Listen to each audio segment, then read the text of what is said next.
This was all horse pasture over here. And this was all our yard.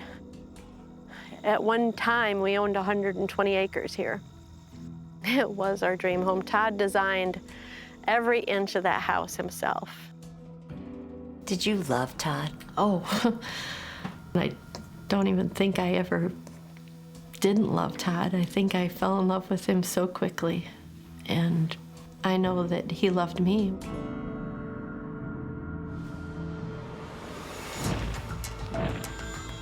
Firefighters found him unresponsive outside the home on County Road 215. He died of smoke inhalation and thermal injuries. Linda, had it occurred to you that you would be a suspect in your husband's death? It didn't even occur to me that it could even be ruled arson. All I'm thinking was, how did this happen?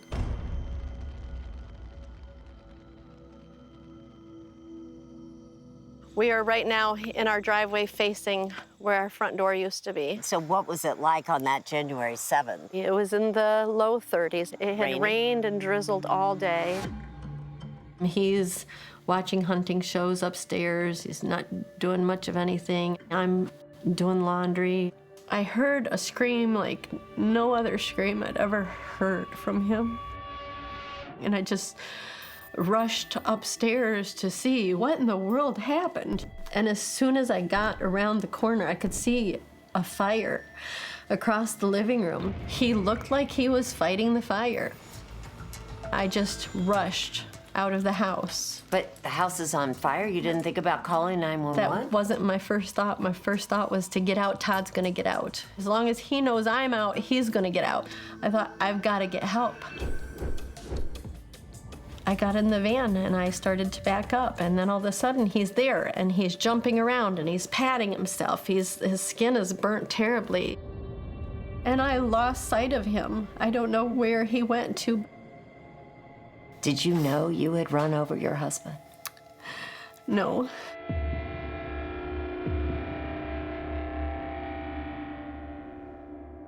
What do you believe happened? Our mother murdered our father. She drugged him with horse tranquilizer, and she set the house on fire, doused him in gasoline. Then after the fact, when he managed to get out of the house, she ran him over with her van. You must know, Linda, that it's very difficult for people to believe that your husband is burned in a fire, he escapes, he's still alive, badly burned, and then you hit him with a car? You just happen to have that kind of bad luck? Bad luck doesn't even describe it.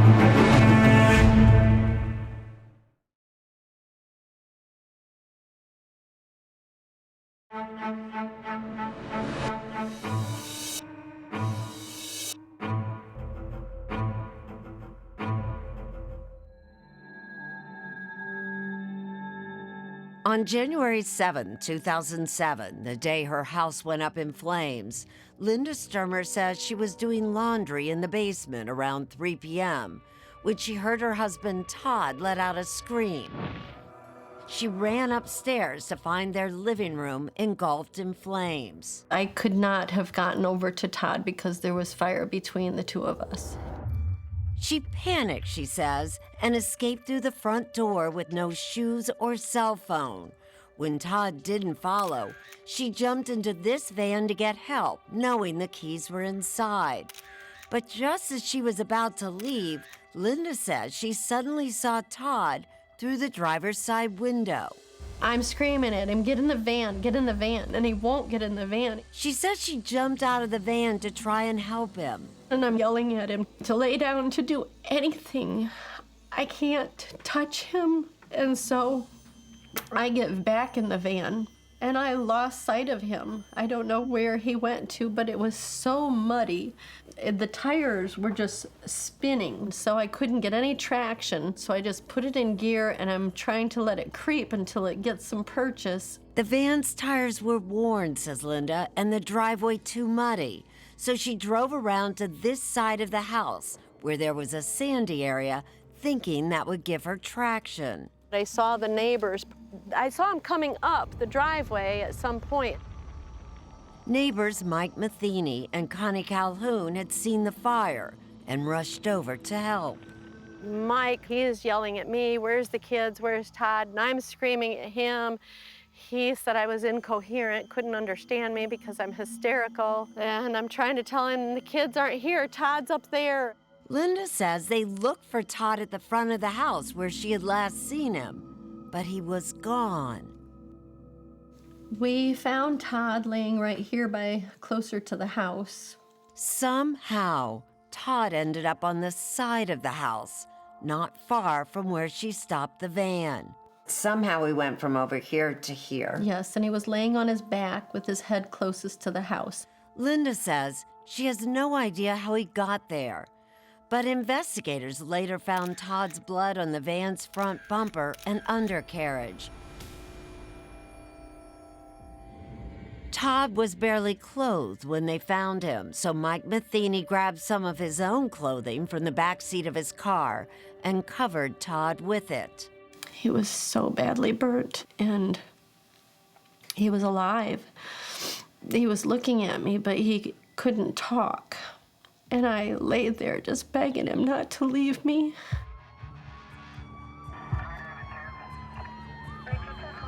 When emergency medical technicians arrived, they tried to save Todd. And they said they couldn't hook up a defibrillator to him because he was too badly burned. When they stopped working on him, I was so angry at them. Why did they get him in the ambulance? Why did they waste so much time trying there? Can we take a break, please? Of course.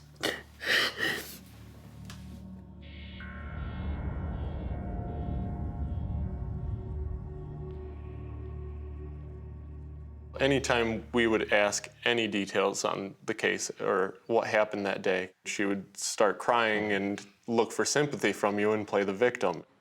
The couple's sons, Trevor and Trenton Stermer, began to suspect there was more to the story when their mother seemed reluctant to share certain details. I asked her about the van and if she had run him over, and she said she didn't want to talk about it and that I should just believe her, but her story just wasn't adding up. It didn't make sense that our father, who was in great shape, it didn't make sense that he would die in a house fire and she wouldn't.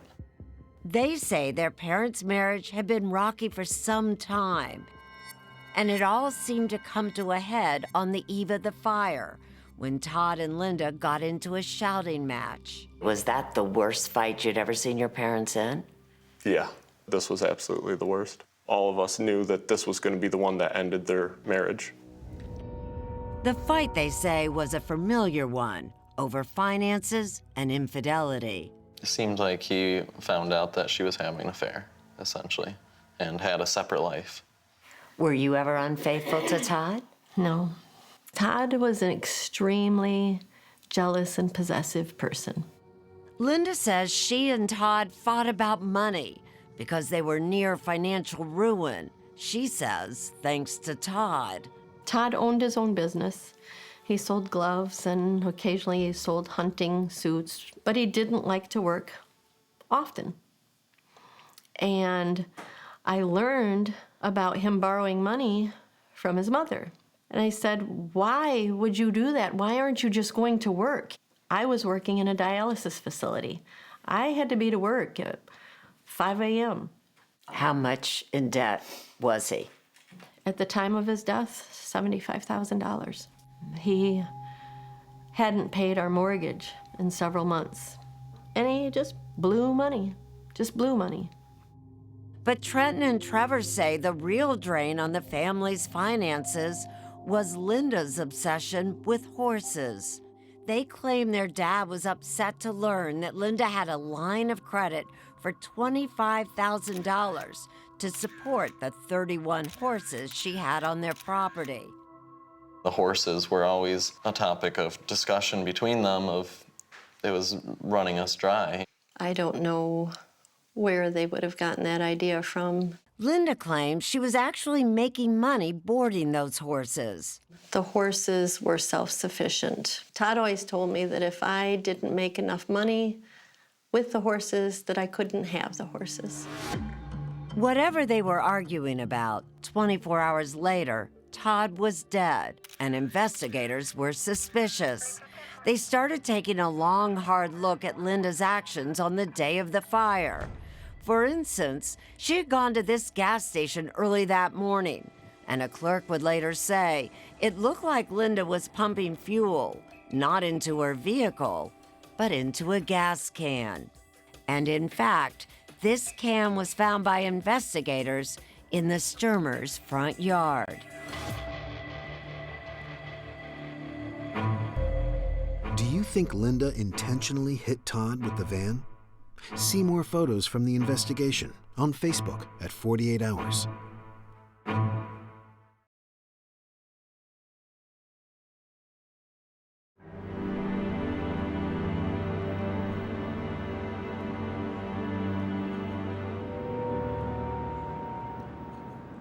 Linda Stermer says her early morning trip to this gas station, the day that the house fire killed her husband Todd, was perfectly innocent. We were out of milk. She says she bought some groceries and topped off the gas in her SUV, and that's all she did. A receipt would later show she spent just over $11 at the pump. You didn't fill up the tank. It didn't need a whole lot. She claimed she wanted to make sure there was plenty of gas for her sons, because when she got home, she woke them and told them to leave in her car. I told them that they could go to the movies with her friend. I didn't want them hearing Todd and I argue. Linda and Todd had been fighting since the previous day. She says their marriage was coming to an end, that she was getting ready to leave Todd that day and wanted the boys out of the way. I just felt like being in the house with us, watching me move out, was going to be too much for them. After 13 years of marriage, it was a decision that had been a long time in the making.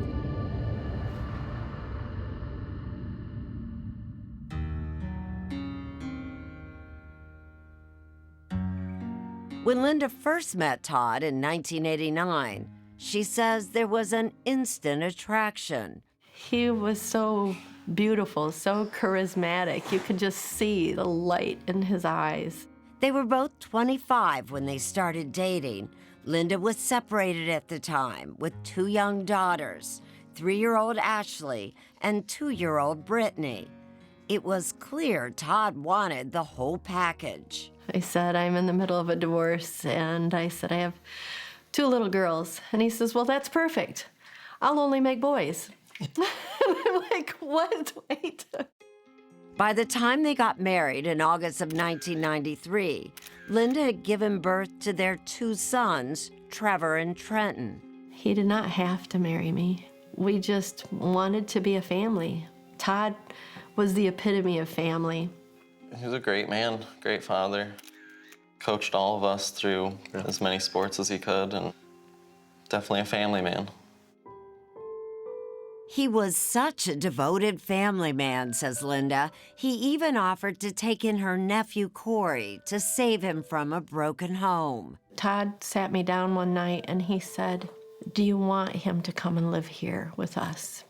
Maybe that would be good for him. Corey Pierce was 2 years old when they took him in. You miss your dad? Yeah. He loved to play sports with us and hang out with us. He would go out in the yard and play with us, and he was really athletic.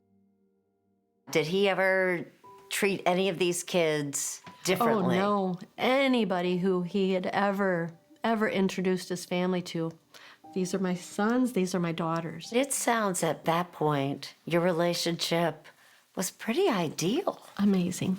It was amazing. But that happiness, says Linda, didn't last very long. Turns out Todd had a temper. Linda's daughters, Brittany and Ashley. The first incident, I just remember my stepdad, like, throwing a clothes basket of laundry at my mom. I remember him going out with friends at night and my mom having to load all of us kids up in the car to go pick him up at a friend's house where he was drunk and just belligerent and screaming at her. And it got, like, so bad, you know, scared us. We were young then. Ashley says that when she was about 11 years old and started speaking up, she became a target of that anger. What would he say to you, Ashley? You're a two-legged dog just like your mom. You're gonna be a whore just like she is. Would he hit you? Oh, yeah. With what? His hands, belts, horse reins, a phone in the middle of the forehead. Linda says Todd also hit her. It wasn't a regular thing.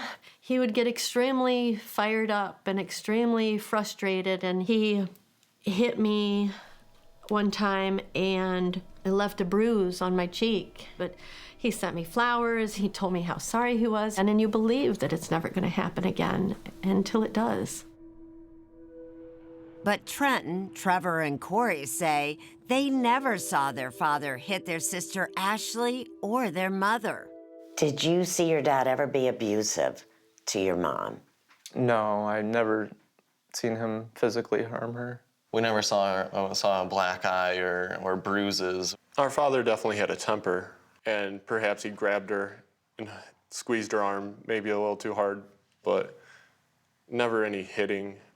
Marty, Linda's mother, says she never really trusted Todd. He could be charming. He could be the most charming man you've ever met. And he could turn and be the worst person in the world. And Linda, she says, took the brunt of it. He was very controlling. If anything went wrong, it was her fault. Linda says she later found out that Todd had an arrest record dating back to before they were married. There were 2 convictions for misdemeanor drug charges, a DUI, and a conviction for misdemeanor assault and battery when he was 18 years old. I went out there one time and I says, if anything ever happens to her, I know who to blame. Were you really worried he might hurt Linda? Yes, I was. Linda says not long before the fire, she was ready to call it quits and started talking to a divorce attorney. She told me that she had planned on leaving. It was getting, you know, to be too much. On January 6, 2007, the night before the fire, then 20-year-old Ashley says she called the Stermer home to speak to her mother. I've never gotten to talk to anybody about this, so it's like really hard for me. Todd answered the phone. When he said, your mom's not here, and he's like, but I had a conversation with God. I'm not decided yet, but one of us is leaving in a body bag, and it's either me or your mom.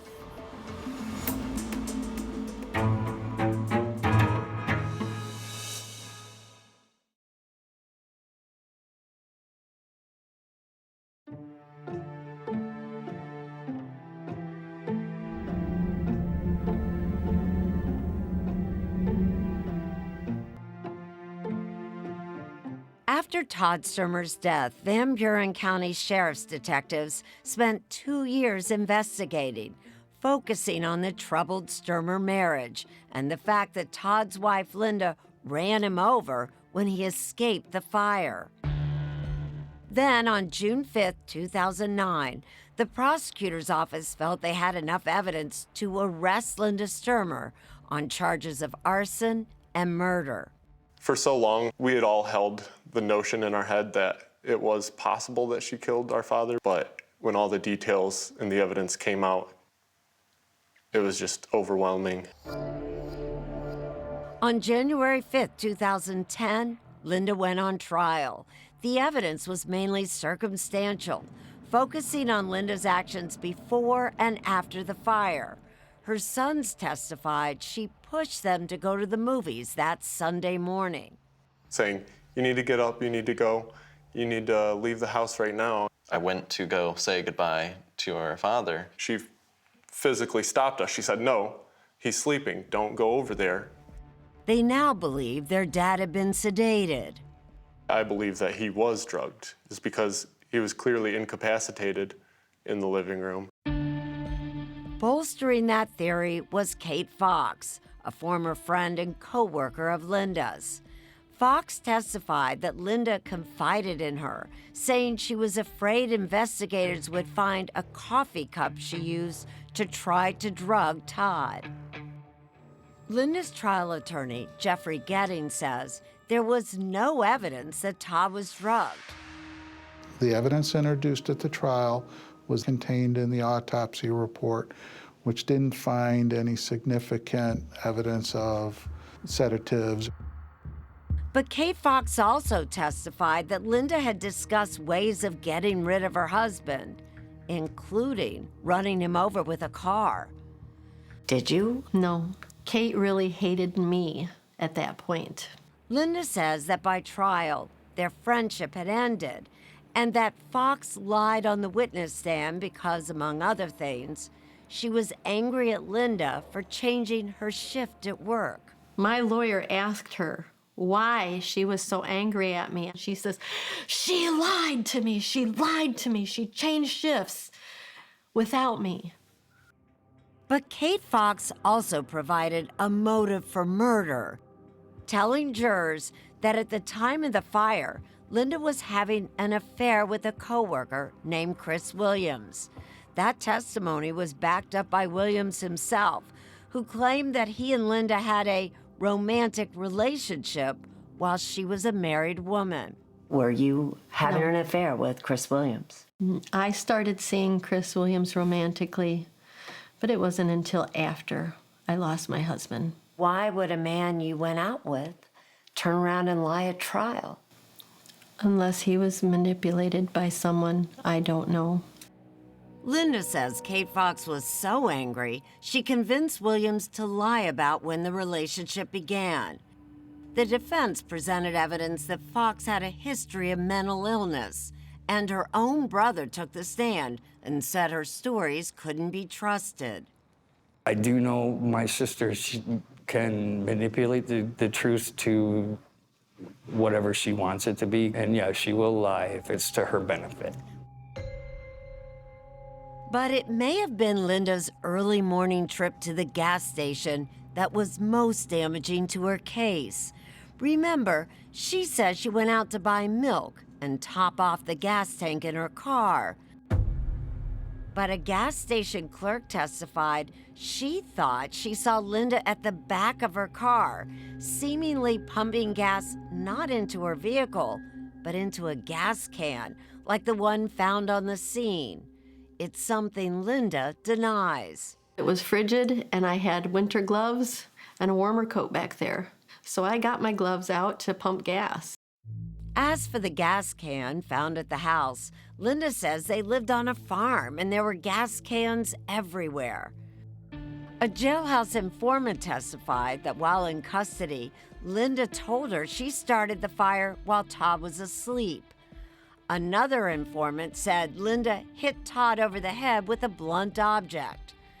Getting tried to poke holes in their testimony. They were inconsistent. They both had problems with mental illness.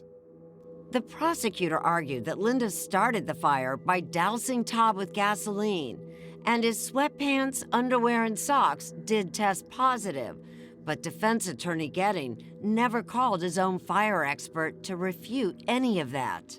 I begged him numerous times for an expert, and he says, we don't need an expert, Linda. We will use their expert for our benefit. Getting says his plan was to agree the fire was arson, but to convince jurors that it was Todd who started it. Todd is in the middle of the fire. The best defense in this case is Todd set the fire and was accidentally killed in the fire that he set. In fact, Todd had twice been suspected by police of arson in the past, when 2 other properties he owned mysteriously burned to the ground. Both times, Todd was reportedly in debt and needed money, but Todd was never charged. And in his closing argument, the prosecutor called the claim nonsense and reminded the jury that when Todd escaped the burning house, Linda ran him over. He also said Linda owned 2 cell phones and should have been able to call 911. And he pointed his finger in my face, just inches away from my face, and he says, "She's a liar, a manipulator, a diabolical murderer." That may have crossed the line, but Gettings never objected. Just hours after the case went to the jury, the judge read their verdict. Count 1, guilty as charged. Count 2, guilty as charged. All I could think was, I have to be strong because my mom's right behind me. Linda's sons say the jury got it right. We knew it in our hearts that she was guilty, and it felt like we could finally breathe again. Linda's daughter, Ashley, has barely spoken to her brothers since that day. I lost my brothers, my grandparents, my aunts and uncles because I believed in my mom. Linda was sentenced to life without parole, but she was determined to fight her conviction and reunite her family. I'm determined and hopeful that I will get back to my children someday. Determined to free her mother, Linda's daughter Brittany begged well-respected fire investigator Robert Trankel to re-examine her mother's case. He said, if there's any doubt in your mind at all whatsoever that your mom did this, don't hire me. Because if she did it, I will find out.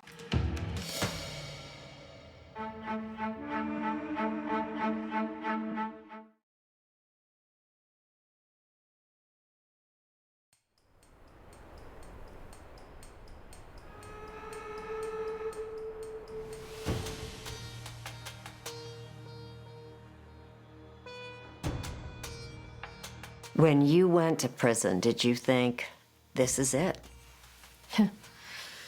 No. My lawyer told me, he says, "Linda, we will not give up. We're gonna fight this."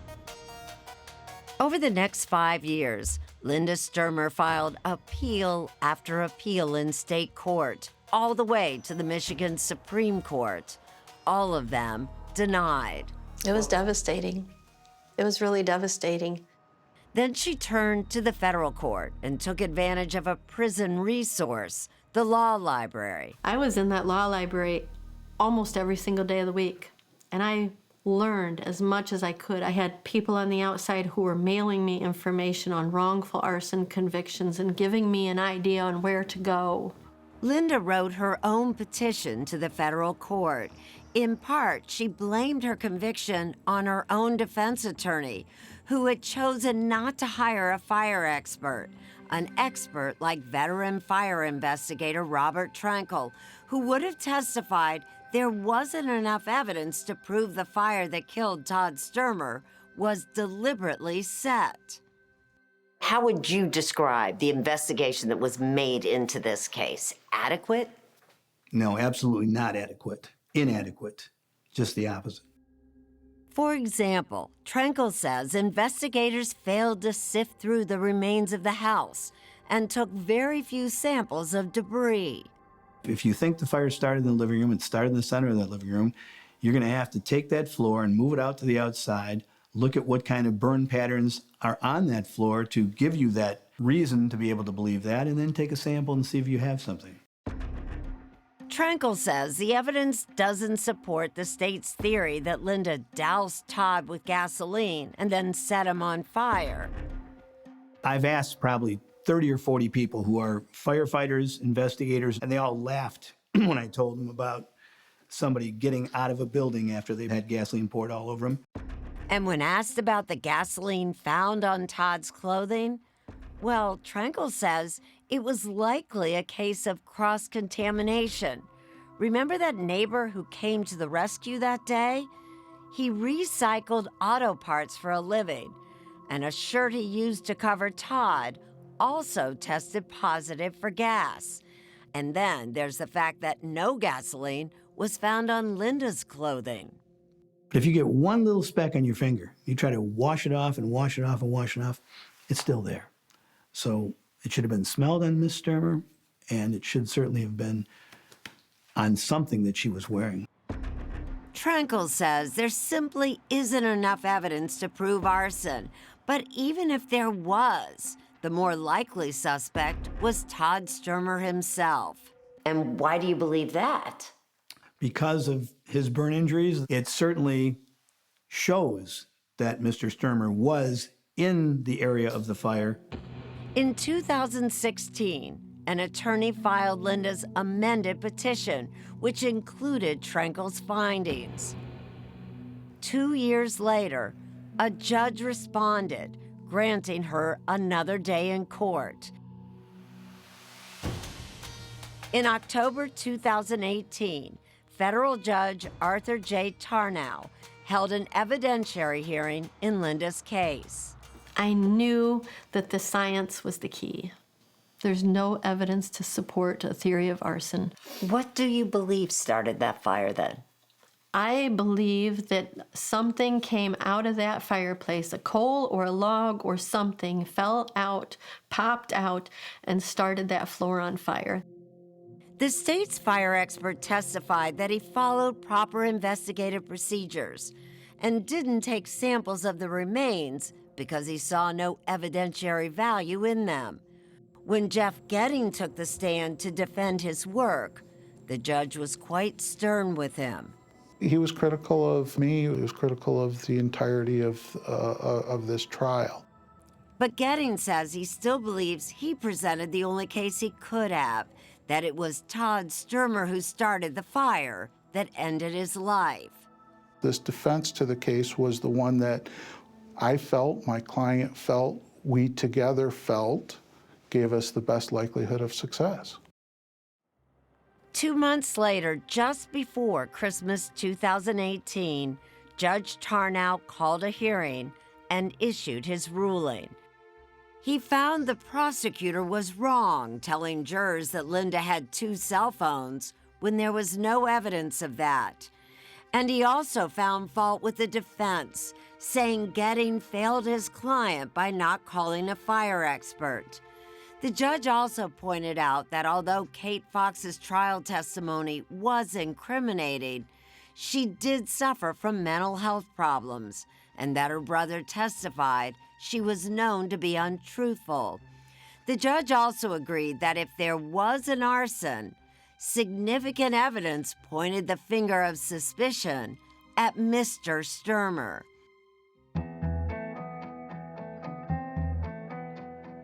In December 2018, nearly 12 years after the fire and after spending almost 9 years in prison, Linda Stermer's conviction was overturned, and Judge Tarnow set her free. Oh my gosh. It was an amazing, amazing day. It's incredibly surreal. Walking out to that parking lot and seeing a real vehicle that I could get into, and knowing that I could sit in the back seat without being handcuffed and shackled was the most amazing feeling. But is it over? No, it's it not is over. Do you think Linda got a fair trial? Chat now with the 48 Hours team on Facebook and Twitter.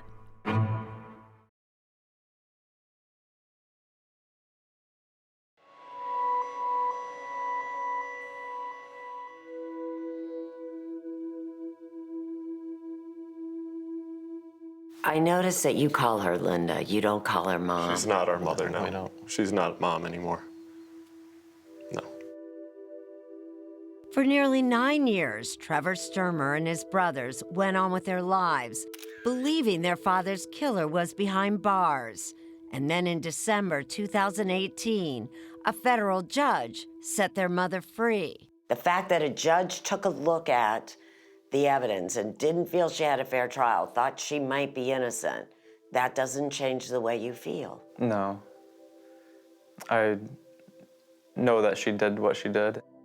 But their sisters, who believe in their mother's innocence, are afraid they could lose her again. I have no faith in the justice system right now, to be honest with you. What's the worst thing that could happen? They'll send her back to prison. That was a real possibility. Linda had been free since December 20th, 2018. But Michigan's Attorney General appealed the federal decision and asked for Linda's conviction to be reinstated. Linda Stermer's new attorney, Wolfgang Mueller, said he would fight it. I think I have a pretty good BS meter, and I believe her completely in terms of her story and then how the science just doesn't add up to an arson. And I think she was truly, one, factually innocent of this crime, and two, the whole system betrayed her. Linda's future now rested with the Federal Court of Appeals for the Sixth Circuit in Cincinnati, Ohio. Mueller would have 15 minutes to convince a panel of judges that Linda didn't get a fair trial. The state would get the same amount of time to argue that she did. Are you scared? I am. I'd be ignorant not to. I know what's at stake now. I know what the prison system is like.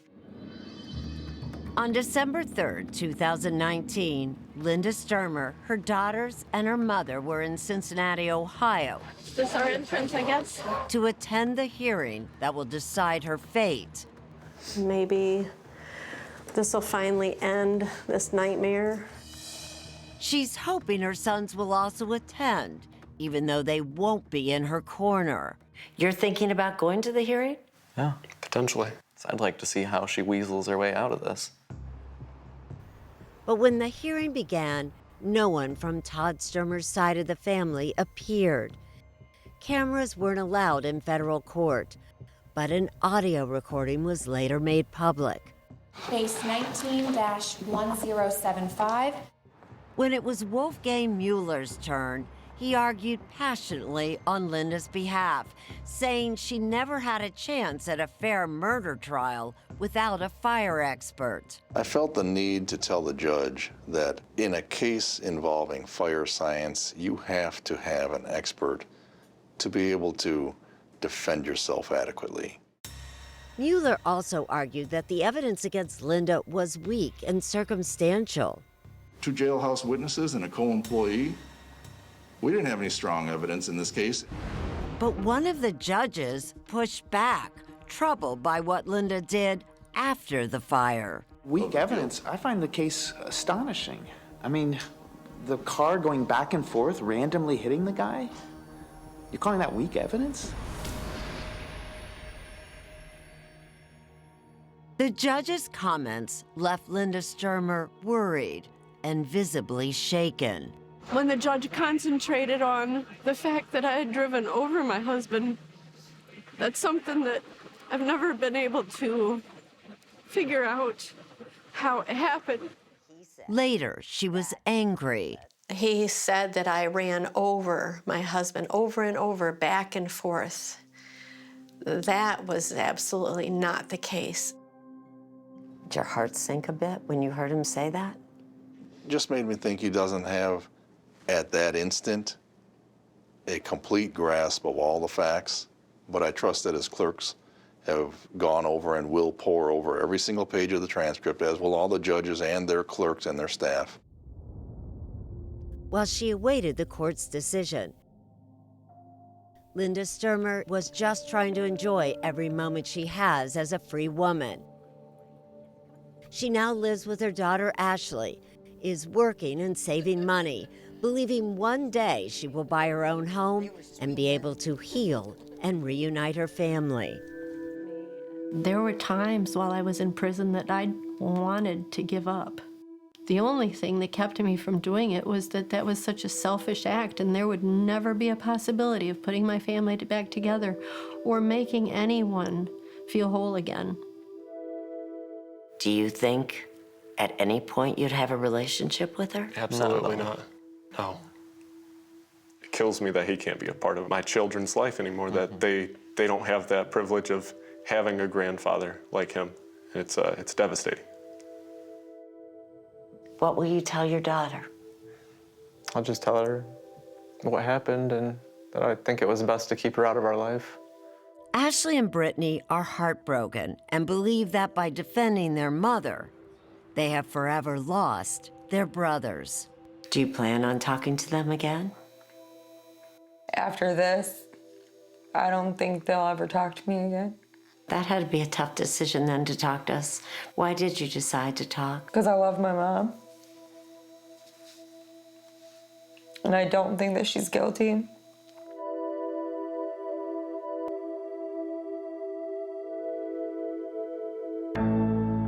In May 2020, the appellate court ruled Linda Stermer's conviction would not be reinstated, but prosecutors decided to try her a second time. Her new trial is scheduled to begin March 9th, 2021. She killed her partner. I don't believe Chris ever abused her. She was a very good actress.